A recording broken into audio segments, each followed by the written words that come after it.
Krishna Chaitanya Prabhu Nityananda Shri Advaita Gadadhar Shivasadi Gaur. And now chapter 17, Lord Chaitanya, the original personality of Godhead. Shri Krishna Chaitanya Prabhu Nityananda Shri Advaita Gadadhar Shivasadi Gaur Bhakta.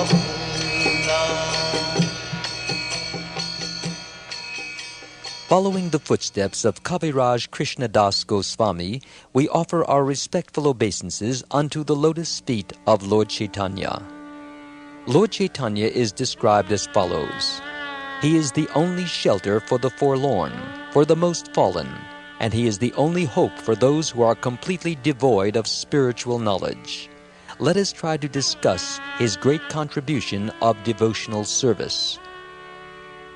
The supremely powerful Lord Krishna is manifest in 5 different potencies. Although he is one without a second, in order to serve 5 specific spiritual purposes, he is manifest in 5 ways. Such diversity is eternal and blissful, in contrast to the conception of monotonous oneness. From Vedic literatures, we can understand that the absolute truth, the Supreme Personality of Godhead, eternally exists with his diverse energies. Lord Chaitanya appeared with full diverse energies, and they are 5 in number. Therefore, Lord Chaitanya is said to be Krishna with diverse energies. There is no difference between the energy and the energetic in regard to the Lord's appearance as Sri Chaitanya Mahaprabhu and his 4 associates, Nityananda Prabhu, Advaita Prabhu, Gadadhara, and Srivas. Amongst these 5 diverse manifestations of the Supreme Lord, as the Lord himself and his incarnation, expansion, and energies, there is no spiritual difference. They are 5 in one absolute truth. For the sake of relishing transcendental flavors in the absolute truth, there are 5 diverse manifestations. These are called the form of a devotee, the identity of a devotee, the incarnation of a devotee, the pure devotee, and devotional energy.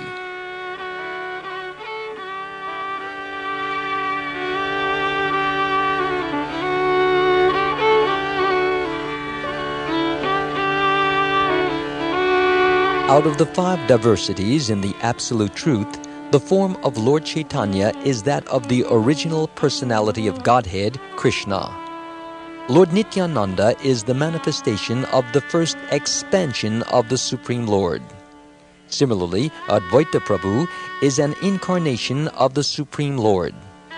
These 3, Chaitanya, Nityananda, and Advaita, belong to the category of Vishnu Tattva, or the Supreme Absolute Truth. Srivas represents the pure devotee, and Gadadhara represents the internal energy of the Lord for the advancement of pure devotion. Therefore, Gadadhara and Srivas, although included in Vishnu Tattva, are dependent, diverse energies of the Supreme Lord. In other words, they are not different from the energetic, but they are manifest diversely for the sake of relishing transcendental relationships. The whole process of devotional service involves a transcendental reciprocation in the relationship between the worshipper and the worshipped. Without such a diverse exchange of transcendental flavors, devotional service has no meaning. In the Vedic literature, Katha Upanishad, it is stated that the Supreme Lord is the supreme living entity amongst all living entities. There are innumerable living entities, but there is one living entity who is the Supreme Absolute Godhead. The difference between the singular living entity and the plural living entities is that the singular living entity is the Lord of all. Lord Chaitanya is that supreme living entity, and he descended to reclaim the innumerable fallen living entities. In other words, the specific purpose of Lord Chaitanya's advent was to establish the Vedic fact that there is one Supreme Personality of Godhead predominating over and maintaining the innumerable personalities of all living entities. Because the impersonalist or Mayavadi philosophers cannot understand this, Lord Chaitanya advented himself to enlighten the people in general about the real nature of the relationship between the Supreme and the many entities.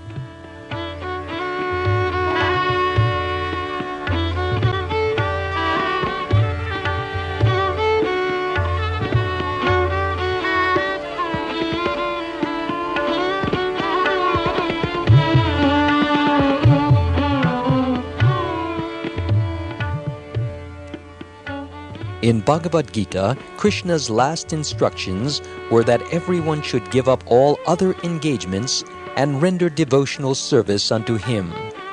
However, after Krishna's disappearance, less intelligent people misunderstood him. They became contaminated with the Mayavadi philosophy, which produced so many mental speculators that people forgot the actual position of the absolute truth and the living entity. Therefore, Lord Sri Krishna himself, as Lord Chaitanya, again appeared to teach the fallen souls of this material world the way to approach Lord Krishna. The Bhagavad Gita teaches that one should give up everything and be done with this world of material attachment. A pure devotee of Lord Krishna and one who follows the philosophy of Lord Chaitanya are one and the same. Chaitanya's philosophy is that one should give up everything and worship God, Krishna.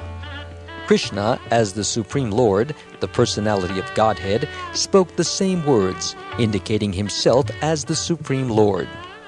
However, the Mayavadi philosophers misunderstood him. Therefore, Lord Chaitanya, to clarify the situation, reiterated Lord Krishna's message. One should not declare himself to be as good as Krishna, but should worship Krishna as the Supreme Lord.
We make a great mistake if we accept Lord Chaitanya as a conditioned soul.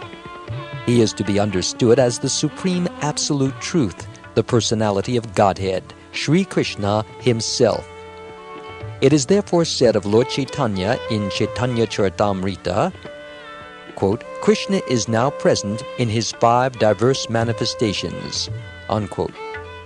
Unless one is situated in uncontaminated goodness, it is very difficult to understand Lord Chaitanya as the Supreme Personality of Godhead himself. Thus, in order to understand Lord Chaitanya, one has to follow the direct disciples of Lord Chaitanya, the 6 Goswamis, and especially the path chalked out by Srila Jiva Goswami.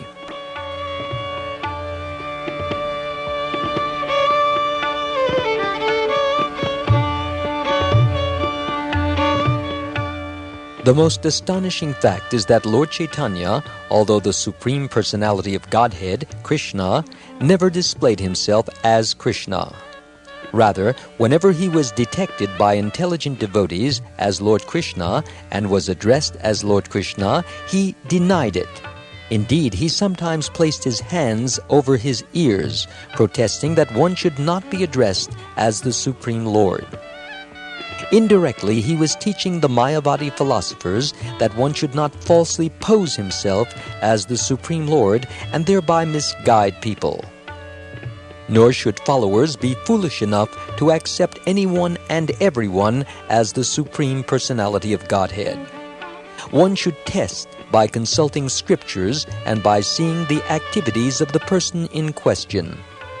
One should not, however, mistake Lord Chaitanya and his 5 diverse manifestations as ordinary human beings.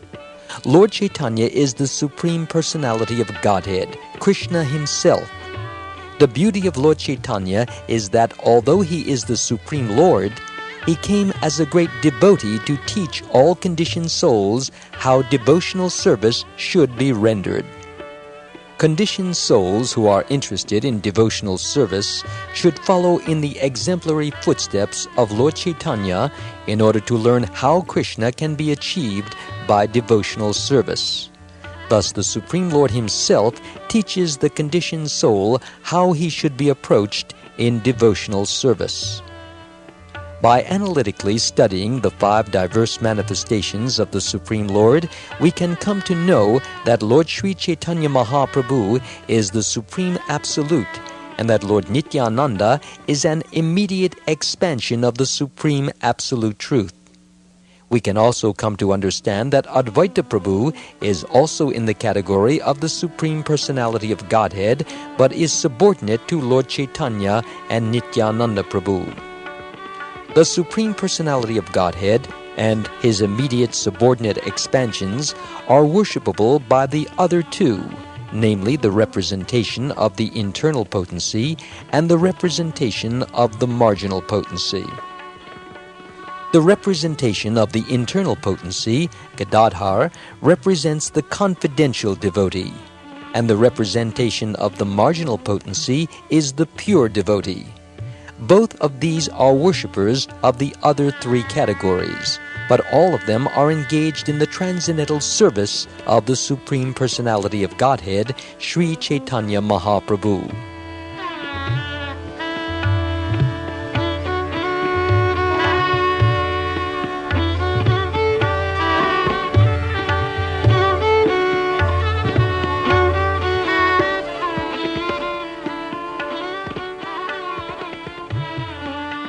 There is a specific difference between the pure devotee and the confidential devotee.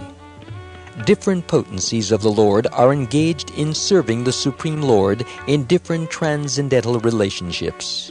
They are situated in conjugal love, in parental affection, in friendship, and in servitude.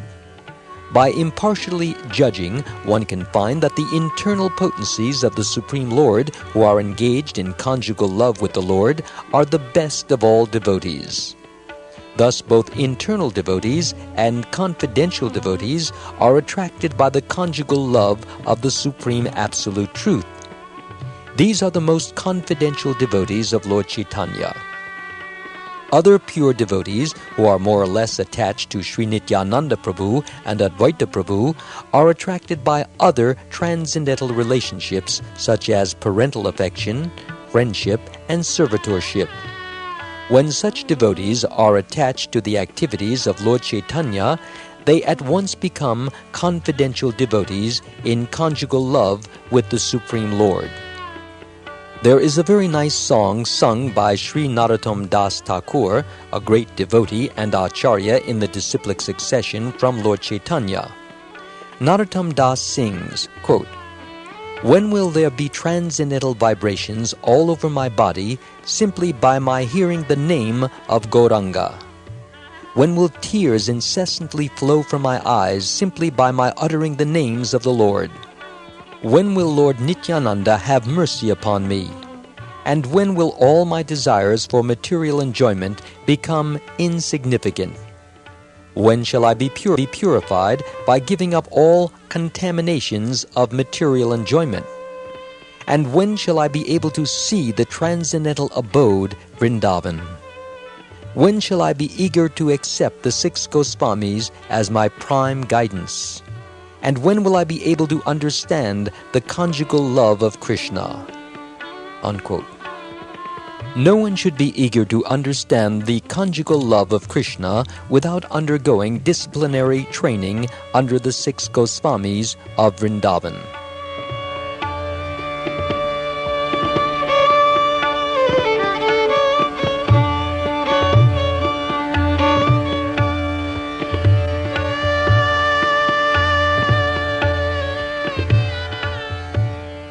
The Sankirtan movement, inaugurated by Lord Chaitanya, is a transcendental pastime of the Lord. Lord Chaitanya says, "By it, I live simultaneously to preach and popularize this movement in the material world." In that Sankirtan movement of Lord Chaitanya, Nityananda and Advaita are his expansions, and Gadadhara and Srivas are his internal and marginal potencies. The living entities are also called marginal potency because they have, potentially, 2 attitudes, namely the tendency to surrender unto Krishna and the tendency to become independent of him. Due to the propensity for material enjoyment, the living entity becomes contaminated by the material world. When a living entity is dominated by a desire for material enjoyment, and becomes entangled in material life, he is subjected to the 3-fold miseries of material existence. He is just like a seed sown in the earth. If a seed is overpowered by too much water, there is no possibility of its fructifying. Similarly, if a man is captivated by material enjoyment, and even if the seed of such enjoyment is within the heart of the conditioned soul, he can be overpowered by a flood of transcendental activities performed in love of God. In this way, his potential seed cannot fructify into a conditional life of material existence. The conditioned living entities in the material world, especially in the present age of Kali, are overpowered by the flood of love of God inaugurated by Lord Chaitanya and his associates.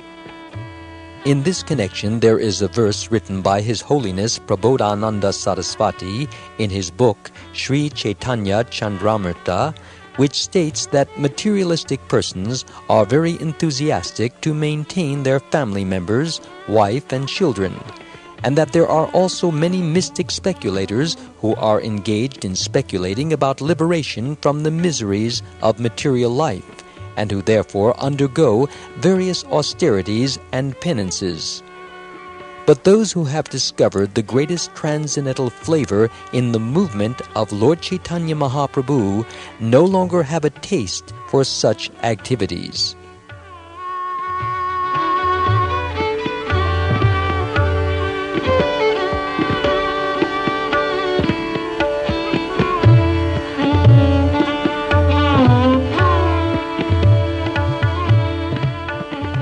Those who are under the impression that there is material contamination in the form of the Supreme Personality of Godhead and in His devotional service are called Mayavadi.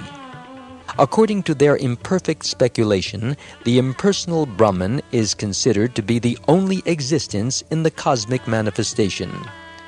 As soon as the Supreme Personality of Godhead is introduced, they consider that His personality arises from Maya, or the external material energy.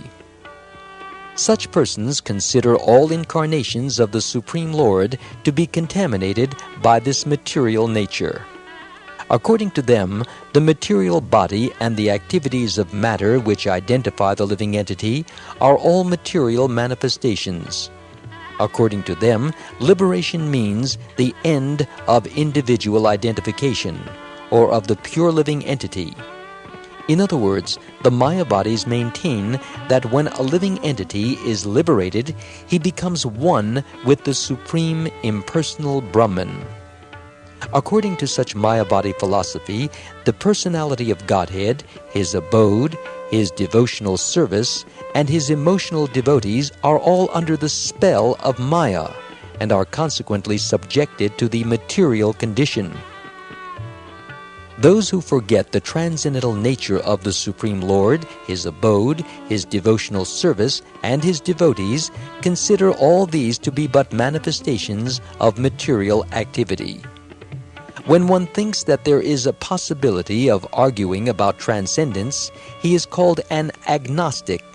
And when he thinks that there is a possibility to criticize transcendence, he is called an atheist.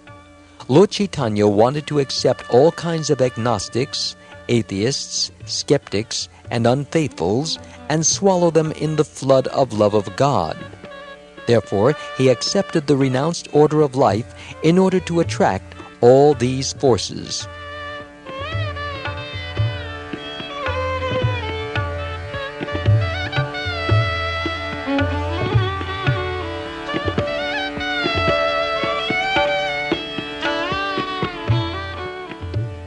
Lord Chaitanya remained a householder until his 24th year, and in the 25th year of his life he accepted the renounced order. After accepting the renounced order, sannyas, he attracted many other sannyasis. When he had been spreading the Sankirtan movement as a family man, many Mayavadi sannyasis did not take his movement very seriously. But after the Lord accepted the sannyas order of life, he delivered speculative students, atheists, and those who are attached to fruitive activities and unnecessary criticism. The Lord was so kind that he accepted all these people and delivered to them the most important factor in life, love of God. To fulfill his mission of bestowing love of God upon conditioned souls, Lord Chaitanya devised many methods to attract those people disinterested in love of God. After he accepted the renounced order, all agnostics, critics, atheists, and mental speculators became his students and followers. Even many who were not Hindus and who did not follow the Vedic principles accepted Lord Chaitanya as the supreme teacher. The only persons who avoided the mercy of Sri Chaitanya Mahaprabhu were those sannyasis who were known as the Mayavadi philosophers of Benares. The plight of such Mayavadi philosophers is described by Sri Bhaktisiddhanta Saraswati Goswami. Quote, "The Mayavadi philosophers of Benares were less intelligent because they wanted to measure everything by direct perception. But everything that is perceived is calculated by material perception. The absolute truth is transcendence, but according to them, there is no variegatedness in transcendence, for they say that anything that is full of variegatedness is Maya." Unquote.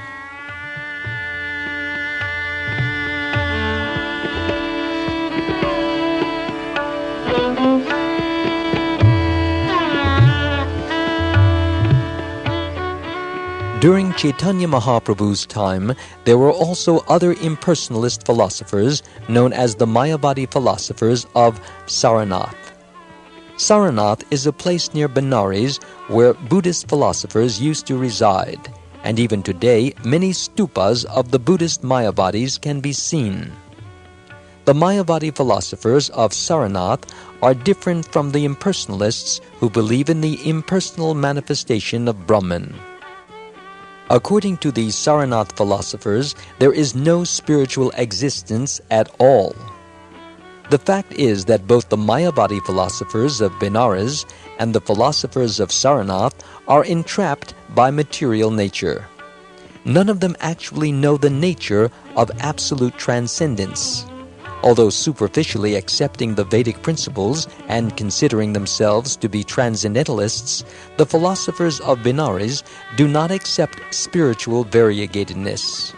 Because they have no information about devotional service, they are called non-devotees, or those who are against the devotional service of Lord Krishna.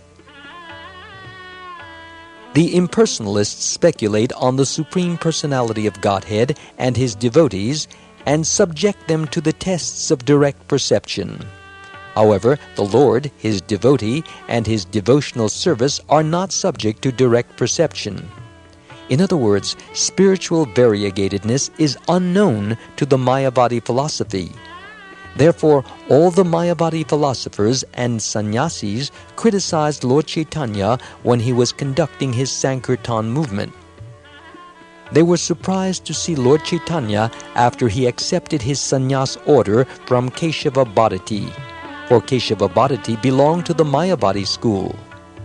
Since Lord Chaitanya therefore belonged to the Mayavadi sect of sannyasis, the Mayavadis were surprised to see him engaged in chanting and dancing instead of hearing or reading Vedanta, as is the custom. The Mayavadi philosophers are very fond of Vedanta, and they misinterpret it in their own way. Instead of understanding their own position, they criticized Lord Chaitanya as an unauthorized sannyasi, arguing that because he was a sentimentalist, he was not actually a bona fide sannyasi. All these criticisms were carried to Lord Chaitanya when he was at Benares, and he was not at all surprised at them.